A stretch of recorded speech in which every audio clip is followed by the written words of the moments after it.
अस्सलाम वालेकुम एवरीवन। आज इस वीडियो में हम चैप्टर नंबर 2 जो है उसकी एक्सरसाइज 2.2 को डिस्कस करेंगे।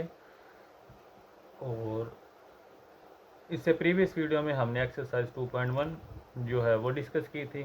आज इस वीडियो में हम एक्सरसाइज 2.2 का क्वेश्चन नंबर 1 डिस्कस करेंगे। तो देखते हैं क्वेश्चन नंबर जो है हमारे पास 1 क्या है एक्सरसाइज 2.2 का।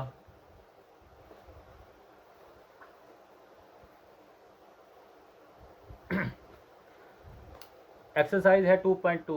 Question number 1, find the point of intersection. आपने पॉइंट फाइंड करने हैं इंटरसेक्शन के of the coordinate axis. Coordinate axis क्या होते हैं? एक्स और वाई। आपके पास कोऑर्डिनेट एक्स एक्सिस हैं, एक यानी कि एक्स एक्सिस और Y axis, and the following linear function graphically. अब हमारे पास लीनियर फंक्शन क्या होता है? वो कहता है कि as we know that linear function is a function in which the highest power of the variable is 1। वो कहता है जिसमें जो है वेरिएबल की जो हाईएस्ट पावर होगी वो क्या होगी? 1 है। तो वो आपके पास कौन सा फंक्शन है? लीनियर फंक्शन है। और उस हमने लीनियर फंक्शन हमारे पास गिवन होगा, हमने उसको ग्राफिकली शो करना है उसके पॉइंट को, यानी कि फंक्शन हमारे पास जो लीनियर है एक्स वाई में, उसके एक्स और वाई की वैल्यू फाइंड करके हमने उसको ग्राफिकली यानी कि कोऑर्डिनेट सिस्टम पे जो है वो हमने उसको ग्राफिकली शो करना है। ठीक है। और कोऑर्डिनेट एक्सिस क्या होते हैं? वह कहता है coordinate axis refer to X axis and Y axis in the Cartesian coordinate system. ठीक है। Find the point of intersection. आपने पॉइंट ऑफ इंटरसेक्शन फाइंड करने हैं ऑफ द कोऑर्डिनेट एक्सिस के, and the following linear function graphically. जो हमारे पास एक linear function है ग्राफिकली उससे। तो फंक्शन क्या दिया हुआ है? वाई इज, क्वेश्चन को देखते हैं मज़ीद समझ आ जाएगी। Y is equal to -5x+10। तो हमने क्या करना है? इससे हमने एक्स और वाई की वैल्यू फाइंड कर लेनी है। सोल्यूशन है for X intercept. X intercept का मतलब क्या है? y is equal to 0। X intercept का मतलब है y इज इक्वल टू 0, और जो y इंटरसेप्ट का मतलब है x इज इक्वल टू 0। तो for X intercept put y is equal to 0। आपने y पुट कर देना है 0। तो y की जगह पे जब आप 0 पुट करेंगे is equal to -5x+10। Minus का 5x 0 के इक्वल आएगा, तो 5x is equal to 10। x की वैल्यू क्या आ जाएगी? 10/5। x is equal to 2। x की वैल्यू क्या निकल आई? 2। Then x intercept is at point 2 और 0। अब जो हमारे पास x इंटरसेप्ट है वो किस पॉइंट पे है? x की जो वैल्यू थी वो 2 है, y की जो 0 है। इसको हमने जो है एक्स वाई की यानी कि ऑर्डर पेयर की शक्ल में लिख लिया 2, 0। X is equal to 2, Y is equal to 0। Now आपने क्या करना है? For Y intercept, Y intercept करेंगे तो आपके पास जो एक्स की वैल्यू है, एक्स की वैल्यू क्या होगी? 0। ठीक है। तो एक्स की जगह पे फंक्शन में 0 पुट कर दें। Y is equal to -5 into 0 + 10। Y is equal to 0 + 10। तो y की वैल्यू क्या आ गई है? 10।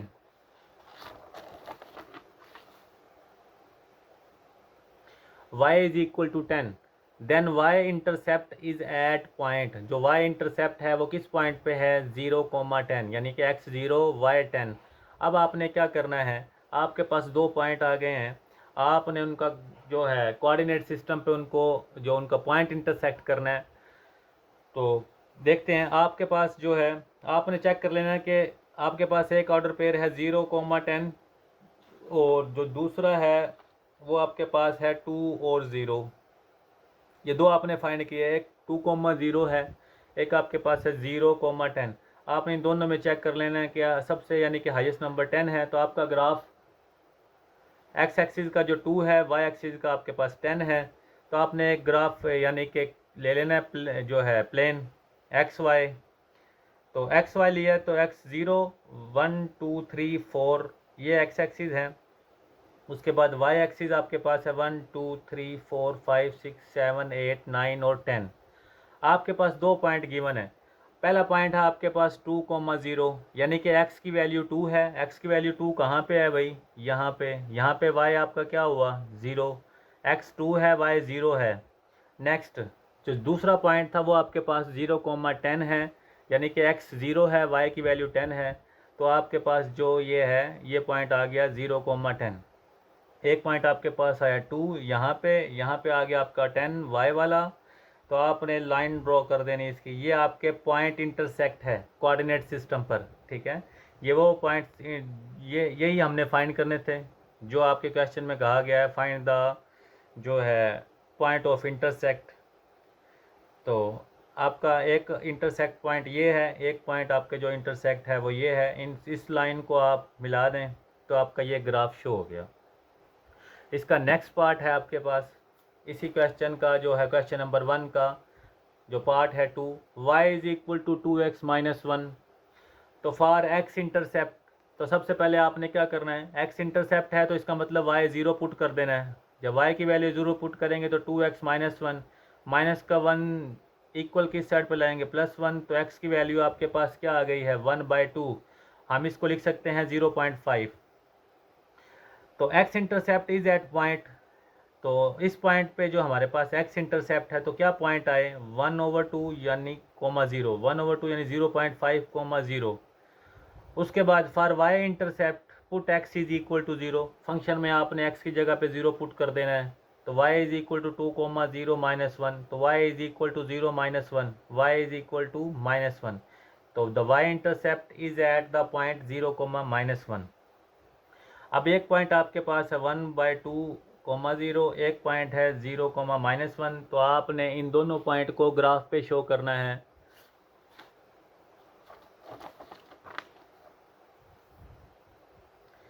तो आपने एक्स वाई जो है ग्राफ ले लिया। तो जो पहला पॉइंट था आपके पास क्या है? ये आपके पास एक्स एक्सिस है, ये आपके पास नेगेटिव एक्स एक्सिस है, ये वाई है और ये आपके पास -y है। तो आपके पास पहला पॉइंट था 1/2 जिसमें x आपके पास 1/2 था। तो 1/2 आपका कहाँ आएगा? 0, यानी 0 और 1 के सेंटर में। तो एक पॉइंट आपको ये मिल गया। दूसरा पॉइंट था आपके पास 0, -1 यानी कि y की वैल्यू -1 थी तो -1 पे ये वाला। तो इन दोनों लाइन को मिला दें तो जो क्वेश्चन नंबर 2 का ग्राफ आपके पास सामने शो हो रहा है तो ये है आपके पास इसका ग्राफ, ठीक है। ये वो है जो पॉइंट इंटरसेक्ट कर रहे हैं कोऑर्डिनेट सिस्टम के। तो यही हमने शो करने थे। नेक्स्ट पार्ट है इसका y is equal to 1/2x minus 3। तो इसके लिए भी वही काम करेंगे, सेम क्राइटेरिया है हमारे पास।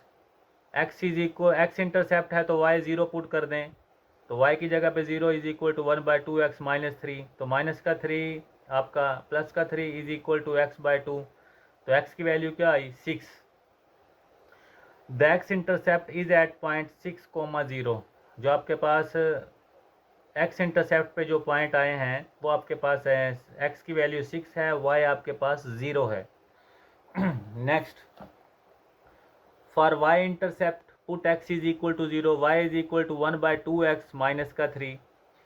तो x की जगह पे आपने 0 रिप्लेस कर देना, y is equal to 1/2 0 minus 3। तो y is equal to 0 minus 3, y is equal to -3। Thus y intercept is eight 0, -3 यानी कि x आपके पास 0 है, y आपके पास -3 है। तो आपने ग्राफ शो कर लिया 0 1 2 3 4 5 6, x एक्सिस है 0 -1 2 -3 1 2 3 -1 -2 -3 -4। ग्राफ आप जितनी मर्जी आपको जितनी नीड है आप उतने नंबर तक बना सकते हैं।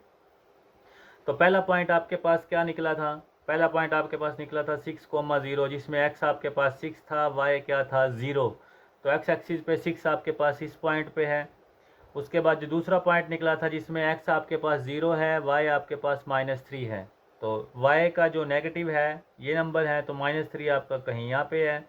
तो आपने इन दोनों लाइन को मिला देना है। ये आपने जो पॉइंट इंटरसेक्ट किए हैं वो शो कर दिए हैं कोऑर्डिनेट सिस्टम पर।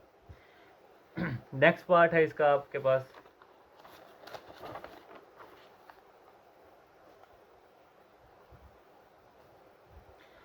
y is equal to 3x plus 3/2, ठीक है। फॉर x इंटरसेप्ट, तो x इंटरसेप्ट कर दें जिसमें आपने y को 0 पुट करना है, y इज इक्वल टू 0, तो 0 की जगह पे आगे y की जगह पे 0 is equal to 3x plus 3/2, तो प्लस का 3/2 इक्वल किस साइड पे लाएंगे तो माइनस का 3/2, 3 से cancel, x is equal to -1/2, तो -1/2 को आप लिख सकते हो -0.5। The x intercept at point -1/2, 0 for y intercept put is equal to x is equal to 0। आपने x की जगह पे क्या पुट कर देना है फंक्शन में 0, तो y is equal to 3, 0 plus 3/2, तो y is equal to 3/2 is equal to 1.5, तो आपके पास पॉइंट आ गए। एक पॉइंट आपके पास आया जिसमें x -1/2 है और y 0 है, और एक पॉइंट है 0, 3/2। इन दोनों पॉइंट को आपने ग्राफ पे शो करना है, तो आपके पास ग्राफ है x एक्सिस और y एक्सिस। तो पहला पॉइंट आपका x जिसमें -1/2 है और y आपके पास 0 है, तो -1/2 ये वाली लाइन माइनस वाले पॉइंट्स हैं, तो 0 और 1 के जो सेंटर में है वो -1/2 का पॉइंट है। उसके बाद जिसमें आपके पास y 0 है, दूसरा पॉइंट है 0, 3/2, 3/2 मतलब है y आपके पास 3/2 है, यानी कि 1.5, तो आपके पास 0 to 1, 0 to 1 और 1 to 3, 1 और 2 के जो सेंटर में आपके पास है वो है -1.5, तो आपने शो कर देना है इस पॉइंट पे। एक पॉइंट आपके पास 1.5 वाई एक्सिस पे, एक आपके पास -x एक्सिस पे जो 0 और -1 के सेंटर में है, तो इस लाइन को मिला दें, तो ये पॉइंट ऑफ इंटरसेक्शन आपके पास शो हो गए हैं। नेक्स्ट पार्ट है आपके पास, जो क्वेश्चन है आपके पास, क्वेश्चन नंबर 4 है। क्वेश्चन नंबर 2 को इसकी एक सेपरेट वीडियो में आपको सेंड करूंगा। उसके बाद क्वेश्चन नंबर 1 के बाद है क्वेश्चन नंबर 4 हम करते हैं, तो देखते हैं। वो कहता है कि a building height over time is modelled by, यानी कि एक बिल्डिंग है जिसकी हाइट है over time is modelled by, दी हुई है, फंक्शन दिया हुआ है हाइट इज इक्वल टू, यानी कि हाइट ऑफ टाइम है जो आपके पास फंक्शन गिवन है टी के अंदर 100 + 20t, which is the meter, which is in meter, जो आपके पास मीटर में है, हाइट आपके पास मीटर में है, and T is the time in month, जो टाइम है वो आपके पास मंथ में शो होना है। The height of a growing tree near by is given by, जो हाइट है आपके पास ट्री की नियर बाय, यानी कि बिल्डिंग की हाइट के जो इक्वल है उसके करीब करीब है, वो आपके पास फंक्शन गिवन है, यानी कि ट्री का फंक्शन आपके पास गिवन है। टी रिप्रेजेंट कर रहा है टाइम को, लेकिन टाइम आपका पास मंथ में है। इसी तरह जो आपके पास ये एच था, ये हाइट है, लेकिन हाइट को आपने मीटर में शो करना है। तो जो टाइम का आपके पास, जो ट्री का आपके पास जो दिया गया है फंक्शन 50 + 10t + t², तो ये आपके पास है क्वेश्चन 4 की जो है स्टेटमेंट है। अब उस हमने यानी कि शो क्या करना है, जो इसका पहला पॉइंट है वो कहता है at what time will be the building and tree have the same height. वो कहता है कि वो टाइम कौन सा होगा, वो किस टाइम पे, क्या टाइम होगा जब बिल्डिंग और जो दरख्त है, यानी कि एक जो आपके पास जो इमारत और जो दरख्त है उसकी जो हाइट है वो आपके पास सेम हो, वो आपने टाइम शो करना है। यानी कि जब आपके पास किसी ट्री की जो हाइट है वो वाली और उसके जो नियर बाय जो यानी कि बिल्डिंग है, दोनों की हाइट सेम है, लेकिन वो कौन सा टाइम है, कौन सा आपने जो जो टी की वैल्यू क्या होगी जब आपकी हाइट और जो यानी कि ट्री की हाइट और जब बिल्डिंग की हाइट, जब दोनों की हाइट सेम हो। तो हमारे पास सोल्यूशन में पहले ही गिवन कंडीशन है, वो कहता है building and tree have the same height. तो गिवन डैट बिल्डिंग हाइट आपके पास जो है ये फंक्शन है h of T is equal to 100 + 20t। उसके बाद जो ट्री हाइट है उसका फंक्शन आपके पास गिवन है t² + 10t + 50। अब वो क्वेश्चन में कह रहा है कि दोनों की जब हाइट सेम हो, यानी कि जो बिल्डिंग की हाइट और ट्री की हाइट, तो इसका मतलब है दोनों फंक्शन को इक्वल रखेंगे तो हमारे पास हम t फाइंड कर पाएंगे। तो दोनों फंक्शन को इक्वल रख लें, h of T is equal to T of T. H of T क्या है 100 + 20t, जबकि ट्री की हाइट है t² + 10t + 50।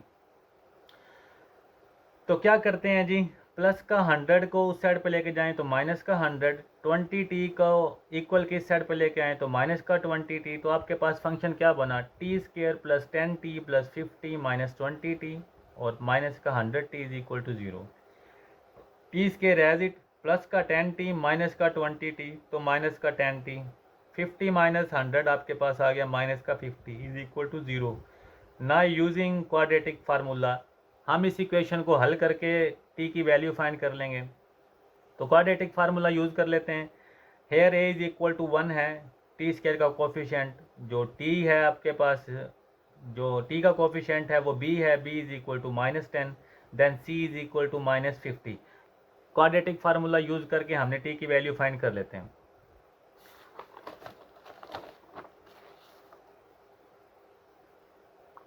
तो क्वाड्रेटिक फार्मूला पहले भी कर चुके हैं और अब भी आपके सामने है, T is equal to minus B plus minus square root B square minus 4ac over 2a।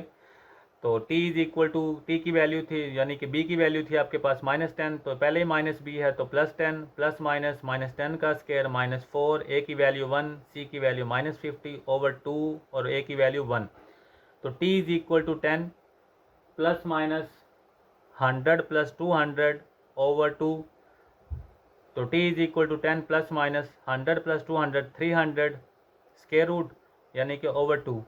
t is equal to 10 plus minus 300 को 3 से 100 को 3 से मल्टीप्लाई कर सकते हैं तो हमारे पास 300 आता है। तो हमने इसको इस शक्ल में लिख लिया।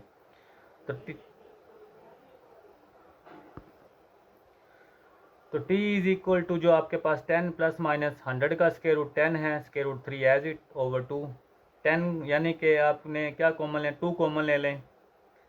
2 कॉमन लेंगे तो 5 plus minus 5 square root 3 over 2, 2 से कैंसिल तो t की वैल्यू आ गई प्लस और 5 प्लस माइनस 5 स्क्वायर रूट 3। तो t इज इक्वल टू एक दफ़ा प्लस में 5 plus 5 square root 3, t is equal to 5 minus 5 square root 3। तो इसको कैलकुलेट करें तो आपके पास t की वैल्यू आती है 13.6602। Then t is equal to, इसको कैलकुलेट करें तो -3.6602। आपको पता है कि जो टाइम है वो कभी नेगेटिव नहीं होता, तो हमारे पास हमारे पास वैल्यू हम नहीं, t हमारे पास नहीं है, इसको हम नहीं यूज़ करेंगे। तो the time can never be negative, तो t की वैल्यू आपके पास हमेशा क्या होती है, पॉजिटिव। तो टाइम हमेशा पॉजिटिव होता है, तो t को ये वैल्यू इग्नोर करके हमारे पास t इज इक्वल टू 13.602। इसको अप्रोक्सीमेट करें तो t इज इक्वल टू 13.6602, तो t अप्रोक्सीमेट 14 मंथ। तो हमने वो t फाइंड कर लिया। 14 मंथ टाइम वो टाइम है जब एक ट्री यानी कि जो फंक्शन के मुताबिक जो हमारे ट्री का फंक्शन था, जो बिल्डिंग की हाइट का फंक्शन था, ये वो मंथ हैं जो जिसमें ट्री और बिल्डिंग की हाइट आपके पास क्या होगी, सेम होगी। ठीक है, 14 मंथ में जो आपके पास ट्री है उसकी हाइट बिल्डिंग की हाइट के क्या होगी, सेम होगी। उसके बाद अब आपने क्या, ये तो हमने टी तो फाइंड कर लिया, टी आपके पास आ गया 14 मंथ। सेकंड पार्ट आपके पास है what will that height be. तो हाइट क्या होगी आपके पास, जब आपके पास टी 14 मंथ होगा तो आपके पास बिल्डिंग की हाइट क्या होगी वो हम चेक करते हैं। तो एच ऑफ टी आपके पास हाइट ऑफ बिल्डिंग है 100 प्लस 20t, टी की वैल्यू हमारे पास क्या निकली थी, पॉजिटिव 5 प्लस 5 स्क्वायर रूट 3। तो सब्सटीट्यूट कर देते हैं टी की value, H of 5 plus 5 square root 3, 100 plus 25 plus 5 square root 3। तो इज इक्वल टू 100 प्लस 20 को 5 से मल्टीप्लाई करेंगे तो 100, 20 को 5 से 100 स्क्वायर रूट 3, तो 100 100 200, उसके बाद 100 स्क्वायर रूट 3। आपने इनको कैलकुलेट करके आपके पास जो वैल्यू आएगी वो आपके पास आ गई 373.2050 और अप्रोक्सीमेट आपके पास क्या वैल्यू होगी, जो होगी 373.2 मीटर। यानी कि ये वो हाइट है जो आपके पास टी 14 मंथ में होगा। यानी कि जब आपके पास टाइम 14 मंथ हो जाएगा तो आपके पास जो हाइट ऑफ बिल्डिंग है, यानी कि जो दरख्त, हमें क्वेश्चन में कहा गया है कि बिल्डिंग और जो है ट्री की हाइट सेम है, वो आपके पास 14 मंथ में होगी। उसके बाद बिल्डिंग की हाइट उस टाइम क्या होगी जब आपके पास टाइम 14 मंथ होगा, तो हमने वैल्यू सब्स्टिट्यूट की हाइट ऑफ बिल्डिंग में, तो हाइट आपके पास जो होगी दोनों की वो कितनी होगी 373.2 मीटर, यानी कि जो आपके पास बिल्डिंग और ट्री की हाइट कितनी होगी 373.2 मीटर। तो ये था इसका पार्ट 2। उसके बाद हमारे पास है इसका जो पार्ट 3 है, उसमें वो कहता है कि आपने एक ग्राफ बनाना है। उसके बाद जो इसका 3 वाला है जो पार्ट है इसी क्वेश्चन का, वो कहता है sketch the graph of both function का आपने ग्राफ स्केच करना है। Determine the time when the tree will overtake the height of the building, यानी कि आपने दोनों फंक्शन का ग्राफ बनाना है।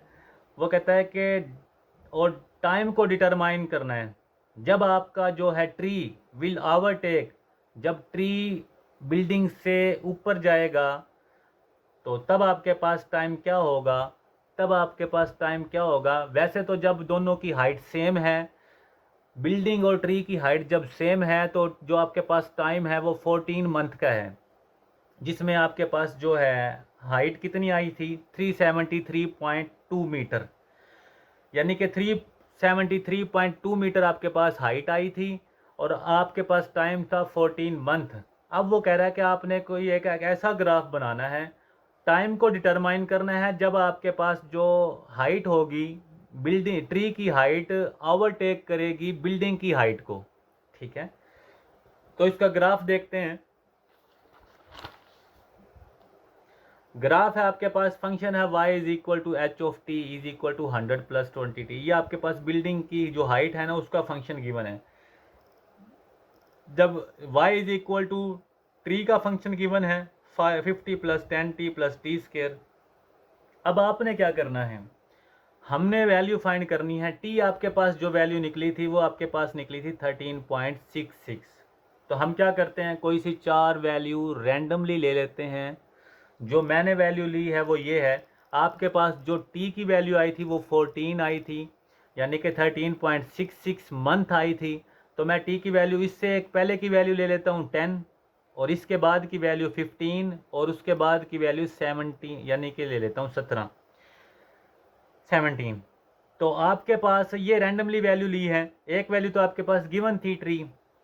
अब वो ये कहता है कि आपने जो ग्राफ बनाना है वो दोनों फंक्शन का बनाना है, और इस ग्राफ में आपने शो करना है कि वो टाइम क्या होगा जब ट्री की हाइट ओवरटेक करेगी बिल्डिंग की हाइट को, यानी कि जो ट्री की हाइट है वो ऊपर जाएगी बिल्डिंग की हाइट से, वो वाला टाइम आपने शो करना है। तो हमारे पास टी मैंने आप खुद से ले लिया, एक वैल्यू तो हमारे पास गिवन थी 13.66, और जो इससे पहले की वैल्यू मैंने खुद से ली है 10। आप एक दूसरी वैल्यू ले लेते हैं 15, और एक 17 आप ले लेते हैं। हमने 4 वैल्यू ले ली हैं जिसमें से एक तो गिवन थी। उसके बाद हर फंक्शन का हमने अलग ग्राफ बनाना है, एक ही ग्राफ पे शो करने हैं दोनों फंक्शन। तो आपके पास पहले है height of T 100 plus 20t। आप टी की वैल्यू 10 इस फंक्शन में पुट करें, यानी कि ये फंक्शन एच ऑफ टी का 100 प्लस 20 इंटू टी की जगह पे आपने पुट कर दिया 10। कैसे, यानी कि एच ऑफ टी तो 100 प्लस 20, और टी की आपने क्या वैल्यू लेट की है 10। तो 100 प्लस ये आपके पास 200 हो गया, तो आपके पास कितना आ गया 300 वैल्यू आ गई। नेक्स्ट इसी तरह सेम आप इस फंक्शन में टी की जगह पे 13.66 पुट करें, और इसको 100 के 20 से मल्टीप्लाई करें, और 100 से जो 100 ऐड करें तो आपके पास आता है 373.2।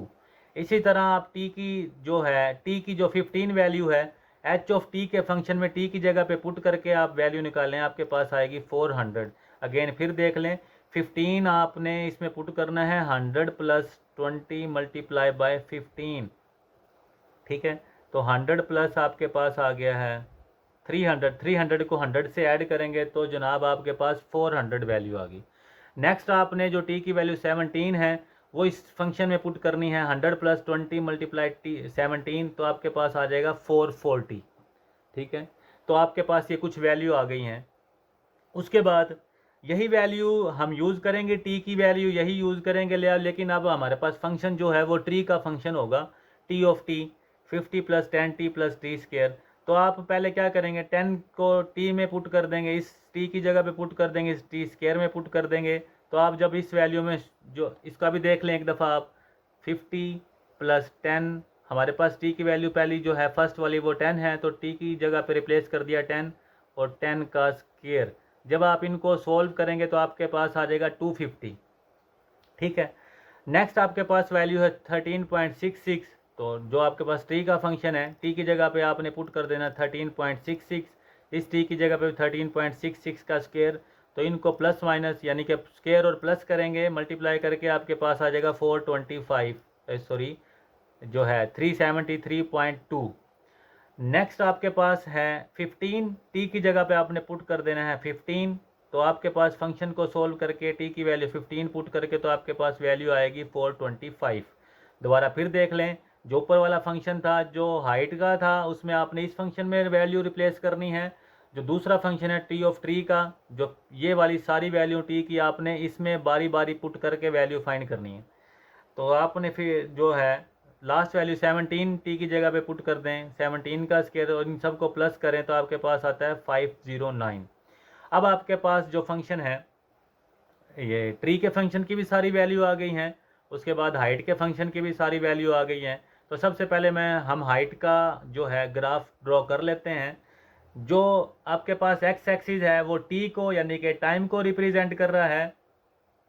ठीक है, जो ये वाली वैल्यू है ये आपके पास जो फंक्शन की वैल्यू है, यानी कि हाइट के फंक्शन की, और जो टाइम ट्री के फंक्शन की जो हाइट को रिप्रेजेंट कर रहा है, यानी कि ट्री की हाइट को रिप्रेजेंट कर रहे हैं और बिल्डिंग की हाइट को रिप्रेजेंट कर रहे हैं, और ये आपके पास जो है जो टाइम को रिप्रेजेंट कर रहे हैं। तो सबसे पहले हम ग्राफ हमारा टी में देख लेते हैं। 10 से वैल्यू शुरू है तो हमने ग्राफ ड्रॉ कर लिया, 0, 10, 13.66, 15, 17। आपने ये वैल्यू हमने ले ली है जो हमारे पास हमने टी की वैल्यू ली थी। उसके बाद हमारे पास हम जो वाई वाला इंटरवल बना लेते हैं, 0, 100, यानी कि 100 के डिफरेंस से 200, 300, 400, 500 और 600 तक। 600 तक क्यों गए हैं? क्योंकि जो हमारी लास्ट वैल्यू है वो 509 तक है, तो इसी वजह से हम जो है 600 तक हमने वाई एक्सिस ले लिया। और ये वाई किसको रिप्रेजेंट कर रहा है? वाई रिप्रेजेंट कर रहा है जनाब बिल्डिंग की हाइट को भी रिप्रेजेंट कर रहा है, ट्री की हाइट को भी, यानी कि हाइट को रिप्रेजेंट कर रहे हैं। तो हम पहले फंक्शन के जो ग्राफ बनाते हैं जिसमें टी की वैल्यू 10 है जबकि हाइट आपके पास 300 है। तो टी की वैल्यू जो है टाइम आपके पास है 10, उसके बाद जो आपके पास है हाइट है वो आपके पास 300 है। 300 यानी कि यहाँ पे 200 के जो जो अगले उसके बाद 250, 250 के बाद 300। तो यहाँ पे जो हमारा पहला पॉइंट है 10 और 300 का यहाँ पे शो हो रहा है। ठीक है, नेक्स्ट आपके पास है जो पॉइंट है 13.66। तो जो दूसरा पॉइंट है आपके पास 13.66 और उसमें वैल्यू है 373.2। तो 373.2 आपके पास ये 300 है, 400 से ज़रा नीचे आपके पास, और ये टाइम के सामने इस पॉइंट पे जो आपके पास ये शो है।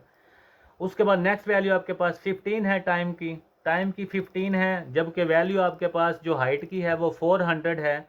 तो 15, 400 आपके पास ये पॉइंट है, तो ये डॉट डॉट डॉट, और ये पॉइंट जो है आपके पास ये 15, तो ये पॉइंट आपका शो कर रहा है, यहाँ पे इंटरसेक्ट कर रहा है। ठीक है, उसके बाद जो लास्ट वाला पॉइंट है, पॉइंट आपके पास टाइम 17 है, जबकि आपके पास वैल्यू जो है हाइट की 440 है। तो 17 पॉइंट पे 440 और ये आपके पास 17 पॉइंट है, तो 70, 440।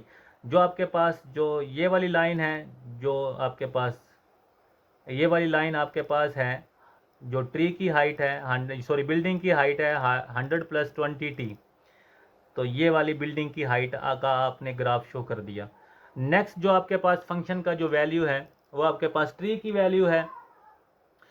तो ट्री की वैल्यू का जो हम ग्राफ शो करते हैं इसी सेम पे, ये टी की वैल्यू 10 है, जबकि जो हाइट ऑफ ट्री की जो फंक्शन की वैल्यू आई है 250 आई है, यानी कि 10 पे आपके पास ये 250 आपने शो कर दिया। टाइम 10 है जबकि हाइट आपके पास है 250 मीटर। ठीक है, तो यहाँ पे आपने शो कर दिया।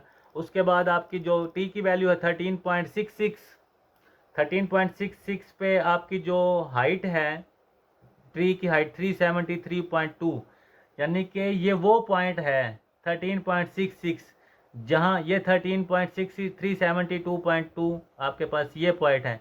ये वो वाला पॉइंट है जो हमने हमारे फर्स्ट पार्ट में बताया गया था कि आपका टाइम 14 मंथ होगा तो बिल्डिंग और हाइट, जो बिल्डिंग और ट्री की हाइट है वो सेम पॉइंट पे होगी। तो ये वाला फंक्शन आपका देख लें सेम पॉइंट पे है, यानी कि टाइम 13.66 है, अप्रोक्सीमेट 14 मंथ है। तो आपके पास जो वैल्यू आई है वो आपके पास आई है ये वाला पॉइंट वो पॉइंट है जहाँ पे बिल्डिंग और जो ट्री की हाइट है वो सेम है। उसके बाद टाइम आपके पास है 15 मंथ, उसके बाद जो आपके पास हाइट है वो 400 मीटर है। तो 15 पे 400 पे आपने 400 आपके पास ये वाला है, ये पॉइंट 400 का है इसके सामने, और 15 के सामने ये पॉइंट आपके पास शो हो रहा है। ठीक है, तो 15 और जो है सॉरी 15 और 425, सॉरी ये 400 तो हमने पहले शो कर दिया, 15 और 425, तो 15 और 425 400 और ये तो आपके पास आ गया 425। तो ये वाला पॉइंट है जो आपने शो कर दिया है। लास्ट जो आपके पास लास्ट पॉइंट है 17 आपके पास टाइम है 17, जबकि आपके पास हाइट कितनी निकली थी ट्री की 509, तो 17 टाइम पे 509 आपके पास शो हो गया। और यही आपके ग्राफ में बताया गया था, आपने वो वाला टाइम शो करना है जब आपके पास ट्री की हाइट बिल्डिंग की हाइट को ओवरटेक करेगी। तो वो टाइम आपके पास कौन सा है 17 मंथ। 17 मंथ में आपके पास ट्री की हाइट ये बिल्डिंग की हाइट है, और ये आपके पास 17 में बिल्डिंग की हाइट है, और ये आपके पास है जो उसकी ट्री की हाइट। तो ये था ग्राफ उस क्वेश्चन का। ठीक है, इजी सा ग्राफ था। तो उसके बाद है हमारे पास, इसके बाद है क्वेश्चन नंबर जो है 5।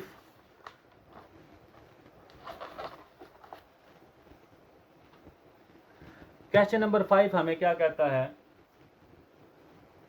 क्वेश्चन नंबर 5 है अ रेडियो एक्टिव सब्सटेंस, एक रेडियो एक्टिव सब्सटेंस है जिसकी हाफ लाइफ है जो एच में दी गई है 2 ईयर्स। हाफ लाइफ है एक रेडियो एक्टिव जो सब्सटेंस है उसकी 2 ईयर्स है। इफ़ द इनिशियल क्वांटिटी जिसको आपने क्यू नोट से शो किया वो 200 ग्राम्स है। इनिशियल क्वांटिटी जो, जबकि उसकी शुरू वाली जो क्वांटिटी है रेडियो एक्टिव सब्सटेंस की जो इनिशियल क्वांटिटी है वो Q naught is 200 grams and the exponential decay. ठीक है, यानी कि उसका जो एक्सपोनेंशियल डीके का फंक्शन दिया गया है Q of T is equal to Q naught 1/2 और टी ओवर एच। फाइंड क्या करना है remaining quantity after 6 year graphically. ठीक है, तो 6 ईयर ग्राफिकली आपने जो है हमने शो करना है। तो सोल्यूशन क्या है, given that the half life H of the substance is equal H is equal to 2 years. The initial quantity आपके पास क्या है Q naught is equal to 200 grams. Function आपके पास दिया हुआ है एक्सपोनेंशियल डीके फंक्शन आपके पास जो गिवन है ये वाला फंक्शन है। हमने फाइंड करना है remaining quantity after 6 year graphically, यानी कि 6 साल बाद उसकी जो रिमेनिंग क्वांटिटी क्या होगी। The half life H of substance is equal to H is equal to 2 year, the initial quantity is equal to Q naught is equal to 200 grams. उसके बाद द एक्सपोनेंशियल डीके फंक्शन क्या है Q of T is equal to Q naught 1/2 T over H. Putting the value in function, आपने function में value put कर देनी है। Q note की वैल्यू क्या थी, टी की वैल्यू आपके पास 6 है क्योंकि आफ्टर 6 ईयर मालूम करना था। क्यू नोट आपके पास 200 है 1/2 और टी की वैल्यू 6 और हाइट आपके पास कितनी दी हुई थी 2 ईयर्स। ये सारी वैल्यू आपने सब्स्टिट्यूट कर दी हैं। तो Q of 6 is equal to 200 1/2 2 1 ज़ा 2 2 3 ज़ा 6, तो 200 इज इक्वल टू 1/2 और होल पावर है इसकी 3। तो 200 इज इक्वल टू 1/2 की जो क्यूब है वो आपके पास है 1/8। तो 2 क्यू ऑफ 6 आपके पास कितना आ गया 25 ग्राम्स। ठीक है, ये यानी कि आफ्टर 6 ईयर आपके पास जो वैल्यू आएगी वो कितनी आएगी 25 ग्राम, यानी कि इनिशियल क्वांटिटी तो आपके पास थी इनिशियल क्वांटिटी थी आपके पास रेडियो एक्टिव सब्सटेंस की, वो थी 200 ग्राम्स, लेकिन उसमें आपके पास हाफ लाइफ कितना था, 2 ईयर्स। उसके बाद आपके पास जो फाइंड करनी थी आफ्टर 6 ईयर, आपने क्वांटिटी जो फाइंड करनी थी, तो आपके पास जो Q(6) जो क्वांटिटी आएगी उसकी रेडियो एक्टिव सब्सटेंस की, वो आपके पास कितनी आएगी, 25 ग्राम। तो ये था आपके पास क्वेश्चन नंबर 5। उसके बाद जो इसके रिमेनिंग क्वेश्चन हैं वो आपको नेक्स्ट वीडियो में इंशाल्लाह हम आपको यानी कि डिस्कस करेंगे। तो देखते रहिए आप। अगर आपको कोई क्वेश्चन हो तो आप कमेंट में पूछ सकते हैं। तो इस वीडियो के लिए जो आज के लिए अल्लाह हाफिज़।